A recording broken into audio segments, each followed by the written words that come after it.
Hi, it's Romaine Johnson, and we will be talking to Bobby Seale one last time, and then we'll have a Q&A at the end. I hope you've enjoyed this series.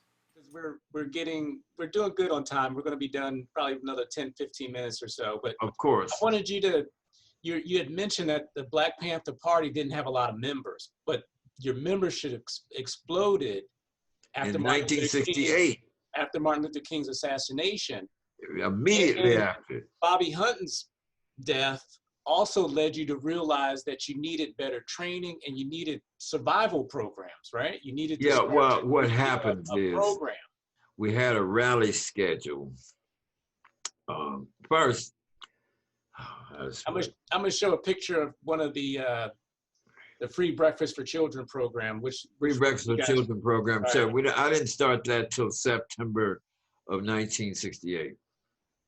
I started that when school opened in September 1968. Free Breakfast for Children program. Okay. So why did you start that?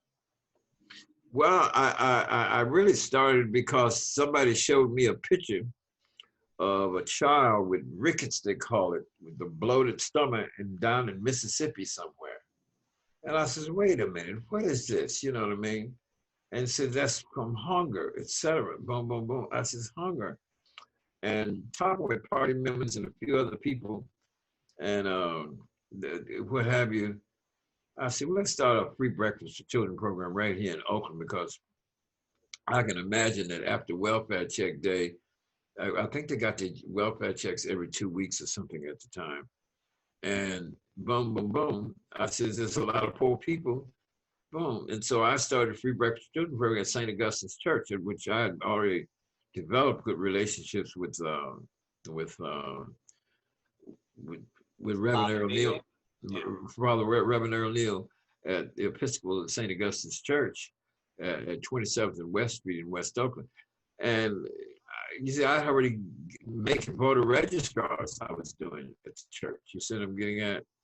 And then I asked them, would they, support a free breakfast for children program? And he said, well, I guess so. And I says, I need you to, I says, Marlon Brando gave me this money at the tail end of February. Martin Luther King was killed April the 4th. What's that? 5 or 6 weeks later. When the Martin Luther King was killed, I'm already established with Earl Neal now, but that was what we used this church for meetings and voter registration. Then what happens is that I had to go to Martin Luther King's funeral. So I asked Brando. Well, Brando said, yeah, whatever you want. And so I said, well, I'm going to have 6 or 7 people with me. He says, whatever you want, Bobby. That's what Brando told me. And And then I said, okay. and this is, I'm sorry, you're talking about the free breakfast program, right? I know, but I'm trying to show how it led to that and how we raised the money, how that started raising money for the Black Panther Party in terms of other programs too, including the free preventative medical health care clinics.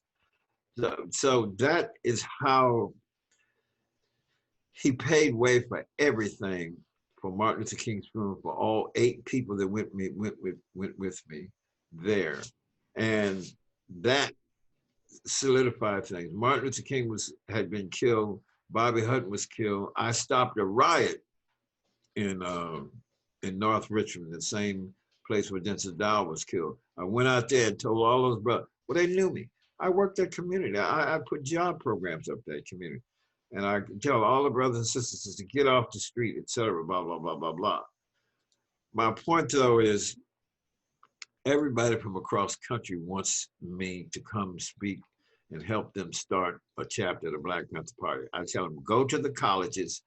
When you go to the colleges, get the student organizations, anti-war, whoever, et cetera, to invite me to college because they're gonna have to pay me $1,000 plus speaking fee or something like that, plus traveling and all that kind of stuff. I'll come and speak at the college. When I speak at the college, then I'll set aside for those young Black folks, brothers and sisters, who wanted to start a chapter or a branch of the Black Panther Party.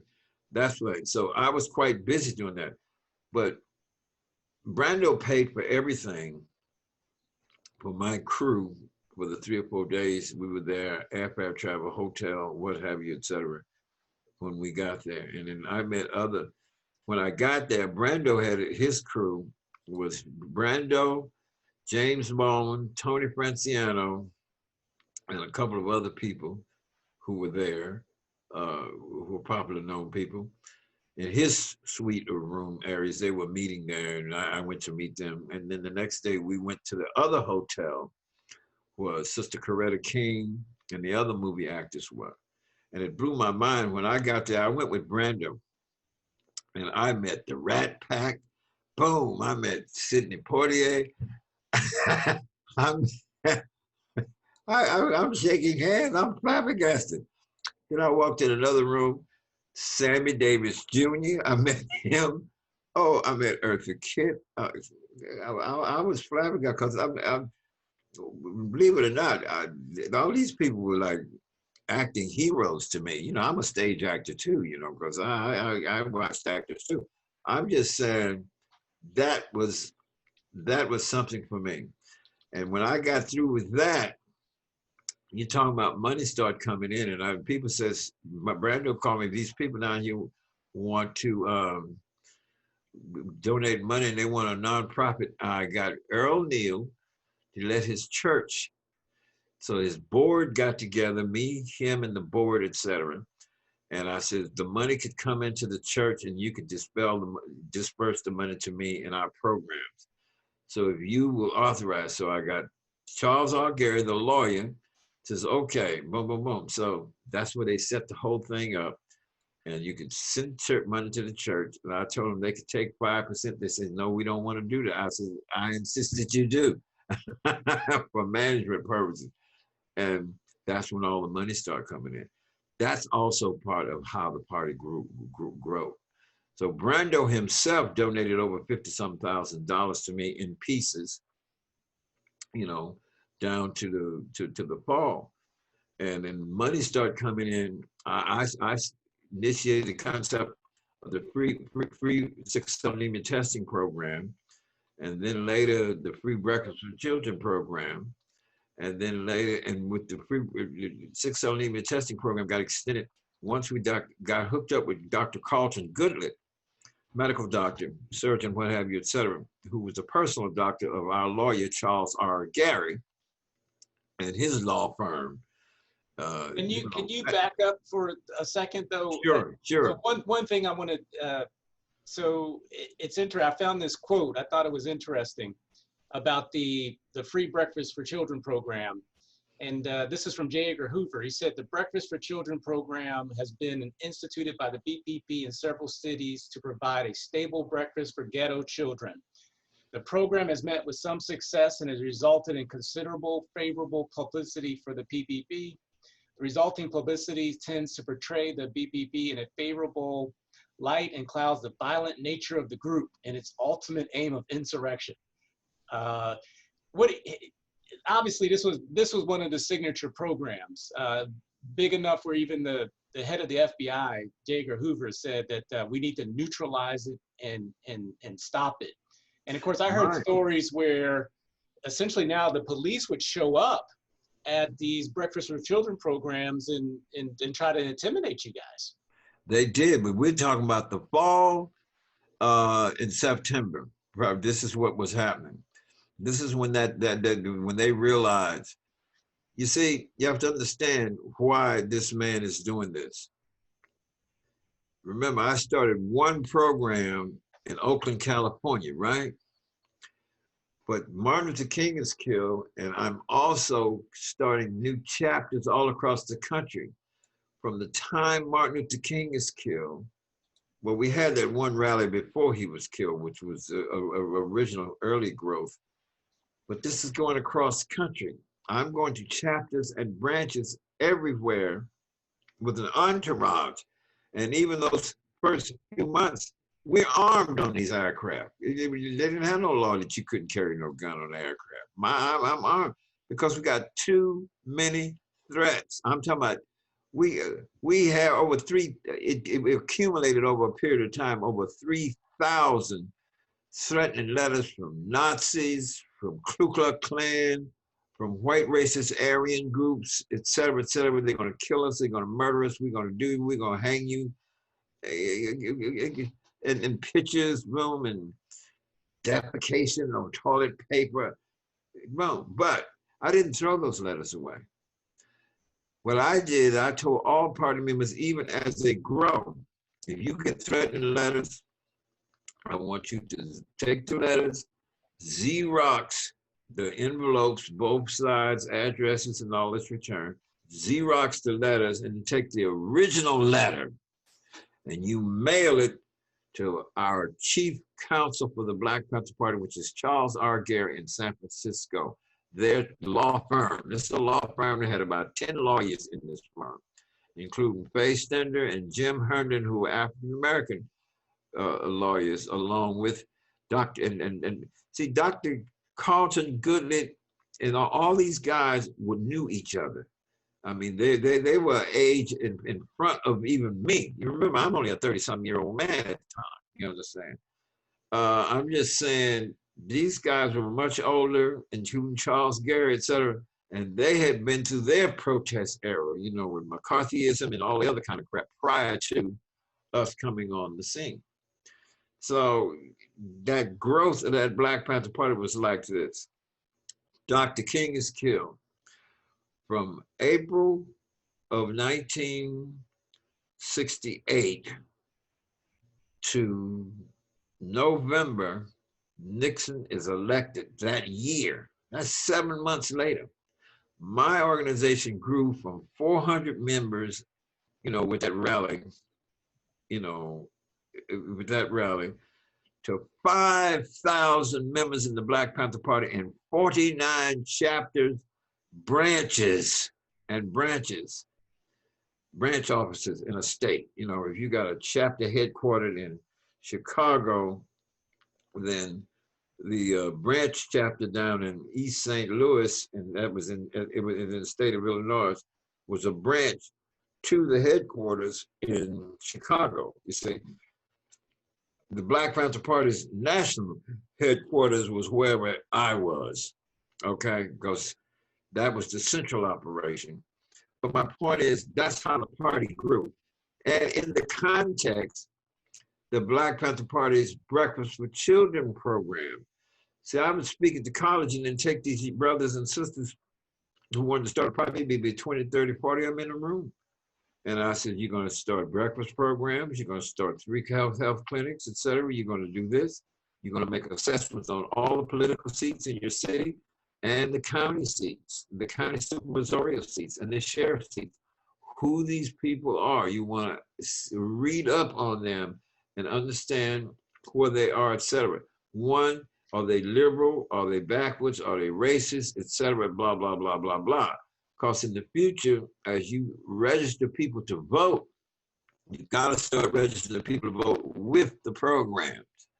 That was my organizing technique. That was what was that. Can you talk about the sickle cell anemia program and the free health clinics? How did a little bit how it got started? What wound up happening to it? Well, we fooled around there and said we wanted to start a free sickle cell anemia testing program. And Dr. Carlton Goodlett was key to us doing that. But the brothers and sisters in Seattle supposedly had jumped on that and contacted me a couple of weeks later. And then a young white female left radical person came down with somebody to Oakland, and then they says we doing electrophoresis. I didn't know what that was, you know, testing, and we can get material. And so I took Big Bad Albert Howard. He was a writer for the party, and he was the deputy minister of information for the Black Panther Party and a major spokesperson around the world for the party. And I told him to work with this young lady and the people in the party that's starting up in Seattle. And we got all of this material, testing material, and I says, okay, you guys do this, create a clinic, create a whatever. So they started a 600 testing program, and then they finally got a clinic. But it was Carlton Goodlett who really brought the doctors to the situation for us, because they had a loose organization called I think the Northern California Association of African American Doctors or something like that, that Dr. Carlton Goodlett was part of. Dr. Carlton Goodlett owned the Sun Reporter newspaper. It was a weekly in San Francisco. Plus, he's a major medical doctor, surgeon, what have you, et cetera, blah, blah, blah. But I met him several times, you know, but my point is, it was them and he and the other party members who went and got information, et cetera, and went and rented a place. And then these doctors and others and interns and stuff, they got a building. We had a building. We had the money to rent this stuff, you know, because Brando and them was donating stuff, and we so they took a lease out on this place, and once they said we could have so many rooms, so they got carpenters and everybody to build according to what the doctors said in terms of examining rooms and stuff like this here, and that's what happened. They free health. I was gonna say, at one point, one of the chapters had an ambulance. They ran an ambulance. Oh, exactly, and that was Winston-Salem, North Carolina. Yeah. In Winston-Salem, North Carolina, Larry Little and them there who had started, you know, the party, they had started a free breakfast program and other program, and then they got to see, once party members understood what we're doing here, you see, that's the thing I'm saying, this is what you do.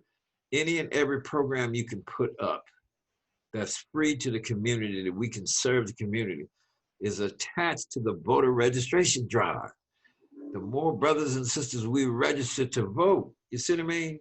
I mean, what John Lewis, that inspired me too. I mean, when he was advocating voter registration, and finally the voter registration thing got started, you know, in 1965, I think it was early 65. I mean, that Malcolm X and Martin Luther King, you see, I related to all three of them. And even Stokely and others after that. And the Urban League, Congress of Racial Equality. I was the type of person that related to it. I didn't say I was better than this organization or better than that organization. And then one time somebody was trying to criticize Dr. Martin Luther King before he was killed in the party newspaper. And I went to Eldridge, I said, Eldridge, Minister of Information, I said, Eldridge, you know, he criticizing Dr. King. Yeah, but that's nonviolent. I said, he's got a right to be nonviolent. The Constitution of the United States of America says he's got a right to have peaceful protests. I said, he's got every right. Now, we got a right to have peaceful protests too. I said, only our position was we'll defend ourselves, Eldridge. So Eldridge had to back off and say, okay, Chairman, okay, you're right. My point is, in fact, before Dr. King was killed, Dr. Reverend Ralph Abernathy called me. Now, you know, he worked directly with Dr. Martin Luther King. And he says, Dr. King, Mr. Seale, would like to know, we heard about your rally, be willing to work with Dr. King to organize people in your community area there in California or wherever, and because he's going to develop an organization for a poor people's march, and we already have over 110 different organizational groups scattered throughout the United States of America in high populated areas of Black American people. I said, you have 110 organizational groups. See, King was already doing coalition politics. You see what I mean? And that even reinforced in my head what the need for coalition politics. This is before Dr. King was killed. I'm telling you. Yeah. I mean, a month or so before Dr. King was killed. So I told, I said, first, Dr. Reverend Raphael, yes, I honor, I respect, and love Dr. King. I says, now, we will work with you any way you want. We will not bring guns around, etc. I says, because I know that you have, I says, you have that. I says, we, the Black Panther Party, will work with you. Well, without them realizing it, they put a picture a week later in the party newspaper calling Dr. King a bootlicker. Well, I got teed off. I said, I went over there. I said, you can't do this. You better not denigrate or criticize Dr. King like this, etc. Boom, boom. Anyway, that was the key. Hey, but hey, Dad. Yes. All right, make this last point, and then I need to ask you a question, okay? Sure, sure. Well, I'm just saying that's the growth of the party. And the growth of the party, the Free Breakfast for Children program was really kicked off right around opening in September of 1968, simultaneously. Boom. But that point about the breakfast program that J. Hoover wrote, etc., he got on national television and he says, and I remember it, the Black Panthers Breakfast for Children program is a threat to the internal security of America. This is on television. I got to find that old footage. I think Vanderbilt University got some of the greatest footage, but fine. This is what came up. Now, the real thing about him attacking and having police come in really started a little bit before. Hey, Dad. Sorry, yeah. I'm going to cut you off because Sure. I hear another story coming. But, okay. So just to kind of bring it home. Okay. And then I know people may have questions. Sure. You know, obviously we've probably seen the largest mass movement, mass protests, and they say the history of the world. I mean, granted, who knows for sure, but you know, with the killing of George Floyd, you know, you had hundreds of thousands, in fact, millions of people around the world protesting Black Lives Matter. Yeah. What do you think the contributions that the Panthers made to this moment, and what do you think that this moment now that people are involved in sort of this Black Lives Matter movement, what contributions do you think they need to make to prevent us re-examining this issue in another 50 years? Well, the main thing the Black Lives Matter movement needs to do now. Now remember, George Floyd being killed and others, it garnered in a week's time, a week or two's time, you're dealing with 10 million people protesting on a daily basis in cities throughout America, plus abroad. I mean, this to me was the biggest protest movement rally yet in the history of the United States of America in terms of the 10 million plus. Just inside the United States of America. This is what happened. All those cities, etc., I estimated it up to 10 plus million in the streets for 2 weeks, as you remember, more. And those people in all their cities and all their local areas that have to buckle down now to get your absentee ballots, request them everywhere right now. Your absentee ballots where you have a right to have them, etc. Get those requests, all 10 million of them.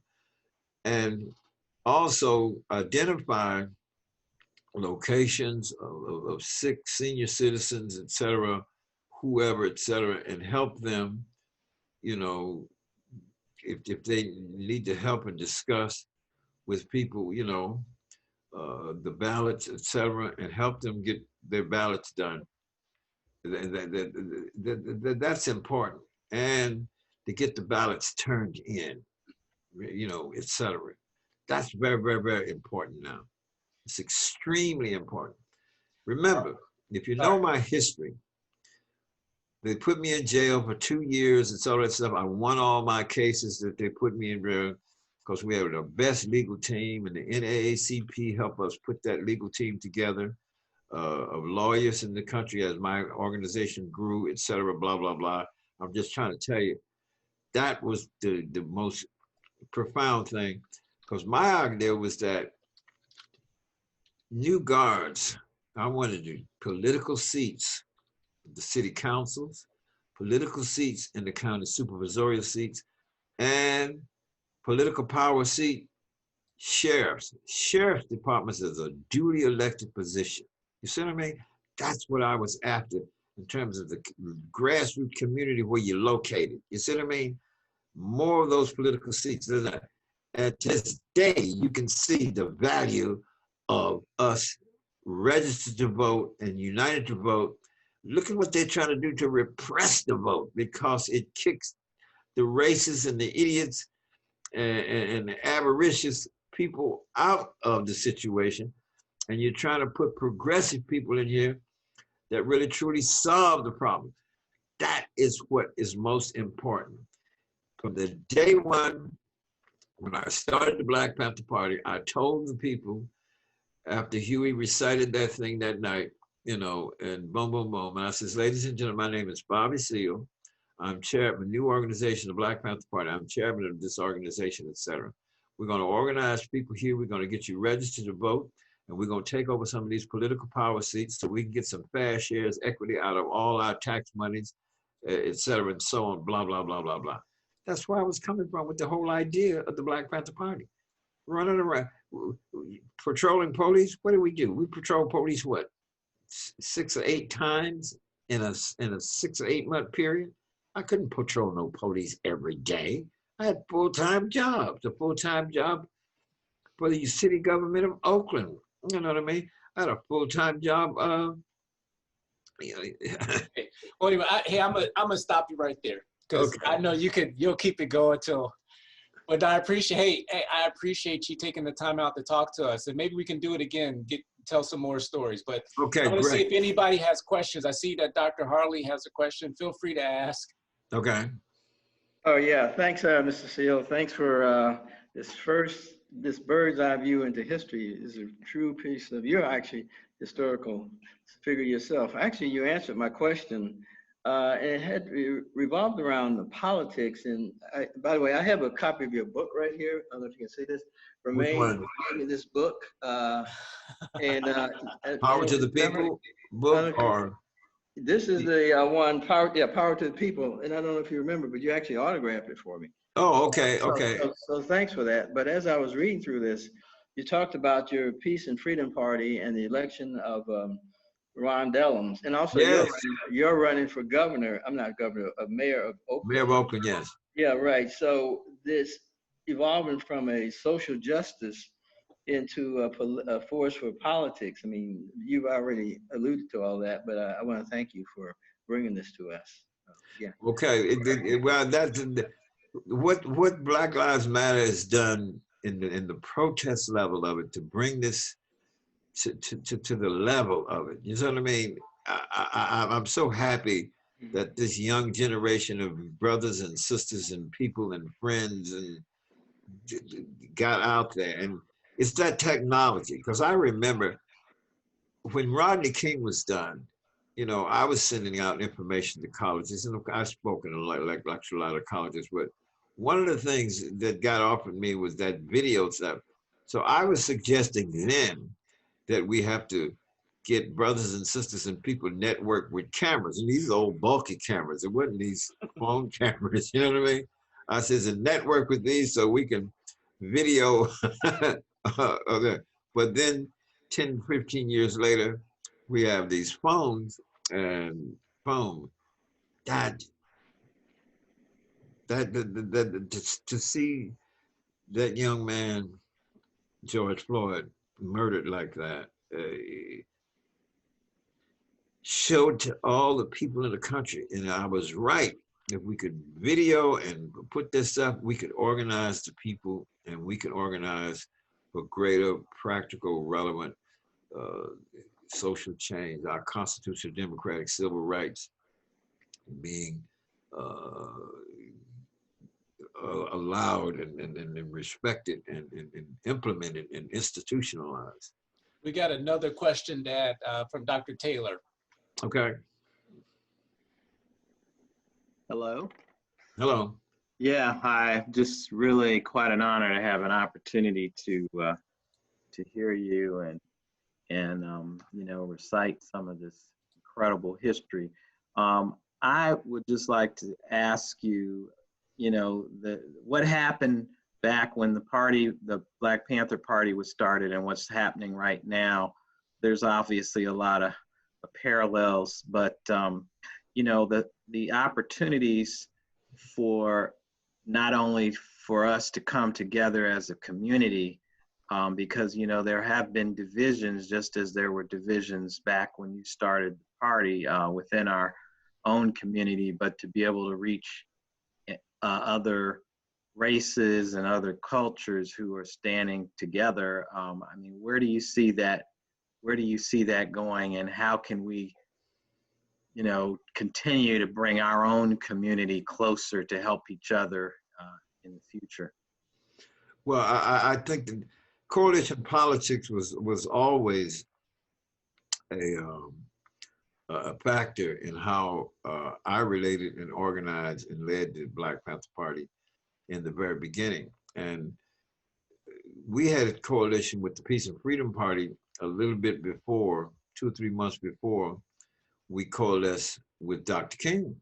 Because when Dr. Reverend Abernathy actually called me, he was calling me to join them and their 110 organizations that they already had asked to say yes. And I said, yes, I believe in coalition politics.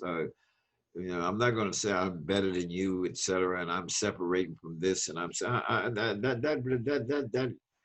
that stuff. And in other words, I related totally to coalition politics, and we have to maintain and get that coalition politics.